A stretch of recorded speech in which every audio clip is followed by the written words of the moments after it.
Tonight, we're talking about awesome wood grain. Welcome back, Troglodytes, to your daily dose of guitar information, the Trogly's Guitar Show. Let's dive on in here and look at some awesome examples. So look at this SG. It keeps getting flipped on Reverb. One seller has it, then they move it to the next one, and I don't blame them because that is such a beautiful mahogany body. Not only does it have this rare flamed figuring within it, but you also have great wood grain. It appears to be two pieces. It's rocking your early 61 sideways Vibrola with ABR1 bridge. This is definitely a modern guitar, but it looks pretty darn good. And be prepared to be extra shocked, it's from the year 2021, so this is one of the original collections. You do not see many SGs looking like that today, but looking at it from the back makes it even better. As you can see, it's got booked match vibes. It's not perfect, but it has matching mountains on the back. I would have been very happy to have documented this as the very first one that I featured on my show. And surprisingly, it's actually being offered at a discount. These are the extraordinary ordinary guitars, I call them. It's just a regular guitar model you can buy at any authorized dealer. But if you can find one that has exceptional grain or figuring when it normally doesn't, I fully believe this could have sold for like $2,500 plus.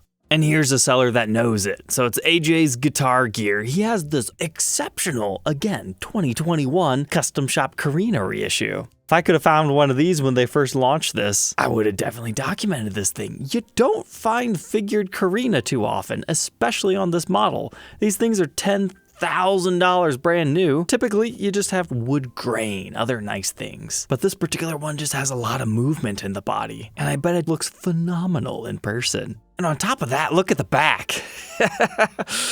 This is a time where I can honestly say, yeah, go ahead and spend 10 grand on this one. You will never regret it if you were in the market for one of these. Can you get a better discount if you talk to a dealer? For a straight grained example, yes. Those are not the top sellers at most shops. If you need to see a Korina Explorer, you can check out the documentation of the collector's edition. But this is a great extraordinary ordinary example of one of these. So feel free to make them an offer. But what's even better is 9 pounds. It's really not even that heavy. Next up, Reverb is having early Black Friday sales where some dealers can choose to participate.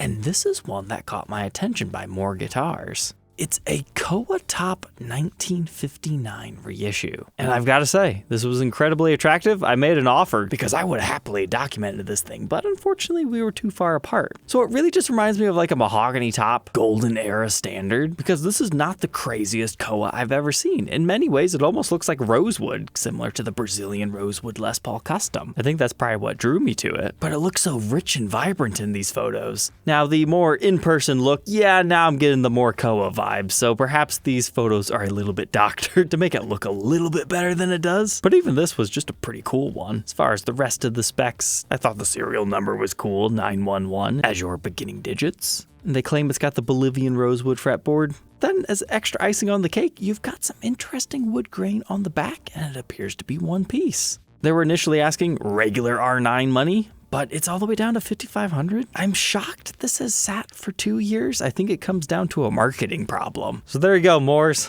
I fixed that for you. Someone needs to buy this. Oh, and in case you're interested, they will take another 10% off. For an end user, that's a no-brainer. Check out our next 1959. This one was kind of a shock to me. Is it actually natural flavored? I mean, they claim it's a lemon burst. This just looks like an aged natural top to me, and I found that incredibly fascinating. Usually, I'm not the biggest fan of relic guitars, but this one works incredibly well. But then you move to this angle, and it's like, oh no, that's exactly what they're talking about. Kind of looks like a greeny / any aged lemon. I would like to see a finish that more so looks like this from all angles. But I really like this area right here. How the flame has flame within it. That's a good piece of maple. You know, that's probably what does this effect. It appears lighter in certain angles and a little bit more saturated in others. Sometimes there are some extremely active tops like that. Other times it can be their lighting source. But then you get to the back, it's very vibrant cherry, and they've heavy aged that thing, which could be a pro or a con depending on your personal preference. And you get your complimentary beat-up headstock. They're asking $9,500 on that one, and that one's up in Canada. That's kind of expensive. Let's dial it back to Gibson USA pricing. It's $3,200. It's an appetite burst. We've seen these a bunch on the show. But that's a nice top. Oh man, yeah, that's easily one of the nicest ones I've seen. That's custom shop level flame. Some of these can be pretty darn weak, but if you're in the market for one of these, go. Go right now. It follows our theme of you will never regret buying this one, even if you have to pay top value for it. Every time you take it out of the case, you're gonna smile. Now the fretboard, it could be a little bit darker, but hey, condition it, it'll probably get there. Then as always, our vibrant red back with our Scully logo. Man, even I'm having some second thoughts right here. Do I need to buy this? Oh dang, it's Bizarre Guitar. They're usually pretty nice to me. I'm gonna have to ask them. Now let's get a little bit weird and wacky, as well as expensive. I've kind of avoided talking about this model because I absolutely hate it. It has no historical significance. It's not like, oh yeah, they made one of these in the 50s and that's why they did it. And that means a lot coming from me. I'm the guy that likes the weird stuff, but these have slowly been growing on me, and it's mainly because beautiful examples like this one have been showing up. They've got some really nice ringy wood grain. A lot of the ones I've seen in the past have been pretty plain. For example, here's one over in Australia that a viewer first sent me. And it was that first one where I was like, you know what? That's probably the nicest one I've seen as far as the grain goes. But they're interesting. 3 humbuckers, really bad control out. It's a 4-way toggle switch. You can have all the pickups on or just one of the individuals, I would assume. It is a straight-up Korina top and a Korina body and neck, which is something you don't find too often. That famous forked headstock that they briefly used on some Explorers sleeps on this model. But this particular one's cool because it's Les Paul Tribute number 2. That's a pretty low serial. Now, I do remember these things selling between 5 and 8,000, so 14K I thought that was a bit much, but it was a cool serial. Then our other one here is a little bit more realistic. I mean, you gotta remember, it's Rumble Seat Music. They're a top-end dealer. You're gonna pay top-end prices. But when I first saw this, I was like, darn it, they bought that other one. I really liked it because it does have similar wood grain. But no, this is not number 2. Although when I first looked at it, I was like, is that number 2? It looks like it might say 62. I'm not sure. But this one's got some great backwood grain, maybe a little bit of bird's eye and figuring. They're out there if you want something really, really strange. Now check out this BFG, oddly listed as transparent ebony. Wow, that's so transparent, I don't see it anymore. I honestly don't know what happened to this one. I think somebody took it, sanded down the top, and then this is what they were left with. We've got 4 photos that are the same, and then 1 back photo that shows some nice wood grain and your regular mahogany, so we don't have a lot to go off of here. And then we have some sort of an appraisal sheet over here. It's being claimed to be 100% original, so is this a limited BFG that I'm not familiar with? There was a natural one, but this one doesn't have the carves, and I know there's a CFG out there, or at least that's what I call it because it was part of the Guitar of the Week series in 2007, but it had the full gloss black, so is it one of those where the finish was taken down? Either way, it's beautiful, and it belongs in tonight's episode.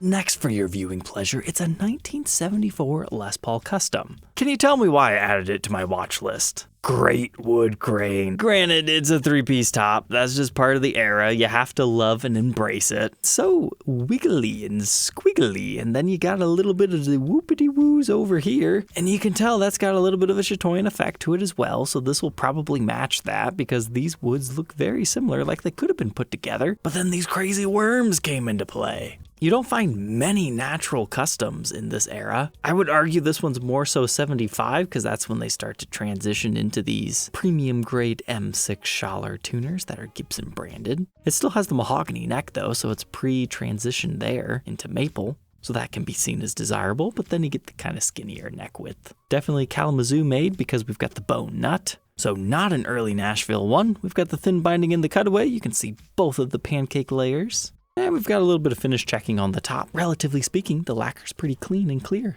And our truss rod's in good shape. That one's being offered by HB Rock Shop. He's asking just a little bit more than $8,500 on it. And how about this premium grade Tangerine burst, this time from 2005? This one's got kind of an interesting chevron quilt figuring pattern to it, where it kind of meets up at an A frame. And unfortunately, the photos are a little bit too reflective for us to fully take it in. But for 2005, that's a pretty nice example. You've got a cherry back. And hey, there we go, we got rid of the glare, so you can fully take it in and appreciate it.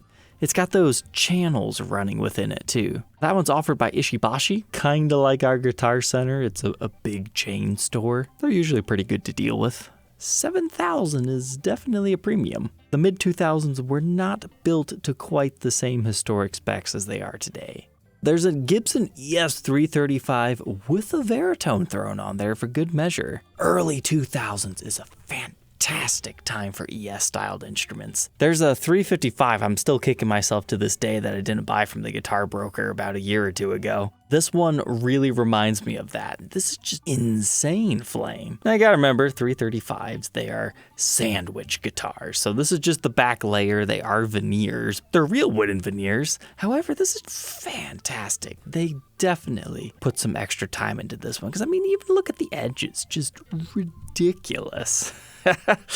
335s can be incredibly beautiful, and thrown on the Varitone, it's just something added to make it a little bit more special. And the seller knows what he's doing with the outside photo shots, making us want to buy it. But how much is he asking? $4,700? Could be a lot worse. And now I've got one more interesting one for you. It's not as beautiful as what we've just seen. However, it has allegedly made beautiful music. We're talking about this. So an ex-Peter Green model showed up. No, it's not greeny this time, it's different. We had just talked about these things, the LP Firebrand. We had documented a essentially new old stock condition one, but apparently this particular one belonged to Green in the early 80s, allegedly used to record the Guitar Hero album of 1985. That's great, we've officially got a famous user of one of these. The complimentary VSG Firebrand deluxe model has Zakk Wylde batting for it, but apparently shortly after that, Green gave it away and or sold it, and then this guy bought it in the mid-90s from a friend of Green via a local newspaper ad. So if that's all true, pretty cool.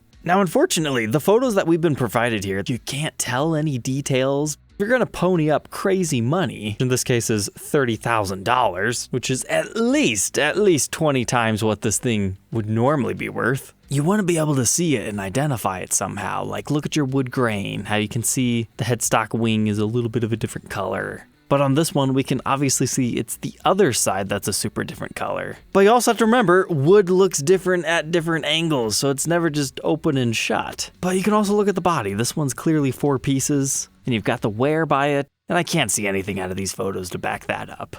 I would say, buy with caution. Alright, Troglodytes, I hope you enjoyed tonight's episode. Don't forget to like, comment, and subscribe, and we'll catch you tomorrow on the next one. Take care.